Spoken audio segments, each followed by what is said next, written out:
Channel of Vadodara. Vadodara શહેરમાં Sabarmati report film બતાવવાનું ખાસ આયોજન સયાજીગંજ વિધાનસભાના ધારાસભ્ય કેવુરભાઈ રોકડિયા દ્વારા કરવામાં આવ્યું હતું. આ આયોજનમાં ખાસ ઉપસ્થિતિમાં સયાજીગંજ વિધાનસભાના ધારાસભ્ય કેવુર રોકડિયા, ડેપ્યુટી મેયર ચિરાગ બારોટ તથા પૂર્વ સાંસદ રંજનબેન ભટ્ટ, કાઉન્સિલરો અને સયાજીગંજ વિધાનસભાના કાર્યકર્તાઓ, મહામંત્રી સહિત તમામ આગેવાનોની હાજરીમાં સાબરમતી રિપોર્ટ ફિલ્મ બતાવવાનું આયોજન કરવામાં આવ્યું હતું. આ ફિલ્મ ગોધરાકાંડની પાછળ છુપાયેલી સત્ય હકીકતને આધારિત બનાવવામાં આવી છે, જેથી સયાજીગંજ વિધાનસભાના ધારાસભ્ય કેવુર રોકડિયાએ જણાવ્યું હતું કે આ ફિલ્મ જોવા માટે અવશ્ય લોકો આવે તેવી તેમના દ્વારા જાણ કરવામાં આવી છે અને આ ફિલ્મ જોયા પછી ગોધરાકાંડની છુપાયેલી હકીકત જાણવા મળશે, જેથી આ ફિલ્મ જોવા માટે નગરજનોને અપીલ કરવામાં આવી હતી.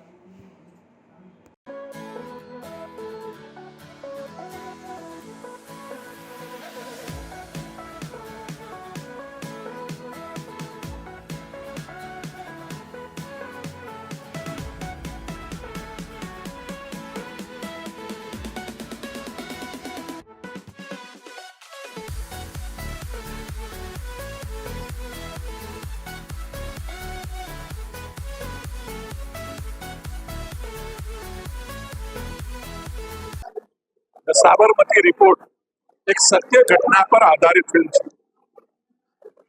ગોધરા સ્ટેશનની આજુબાજુ સાબરમતી ટ્રેન જોડે જે ઘટના થઈ અને 58-59 જેટલા કાર સેવકોને જીવતા સળગાવી દેવાની જે ઘટના બની, એ ઘટના પર આધારિત આ ફિલ્મ છે. આખા ભારતની અંદર જે ઘટનાની ચર્ચા થઈ છે એ ગોધરાકાંડ પછીના જે તોફાનો હતા એની ચર્ચા કરી, પણ આનું મૂળ કારણ અને જે સત્ય ઘટના હતી એની કોઈ ચર્ચા જ નથી કરતું. આજે પહેલી વખત સાબરમતી રિપોર્ટ દ્વારા ગોધરા સ્ટેશન પર બનેલી જે ઘટના છે, જે કાર સેવકોને જીવતા સળગાવી દેવાની ઘટના છે, આ ઘટનાનું રિએક્શન એ તોફાનો અને આ ઘટનાની પાછળ શું સત્ય હકીકત હતી એ દેખાડવાનું કામ સાબરમતી રિપોર્ટ આ ફિલ્મ દ્વારા કરવામાં આવ્યું છે. હું ખરા અર્થની અંદર દરેક નાગરિકોને અપીલ કરું છું કે આ ફિલ્મ જોવા જેવી છે, સત્ય ઘટના પર આધારિત છે. આ ફિલ્મ જોવાથી જે કાર સેવકો સાથે જે અન્યાય થયો, એ કાર સેવકોના પરિવાર સાથે જે અન્યાય થયો, એ લોકોને સાચા અર્થમાં ખબર પડી શકશે. અને એટલે જ આજે સયાજીગંજ વિધાનસભાના તમામ કાર્યકર્તાઓ સાથે સાબરમતી રિપોર્ટ ફિલ્મ જોવાનું આજે અમે તમામ કાર્યકર્તાઓને દેખાડવાનું આજે નક્કી કર્યું.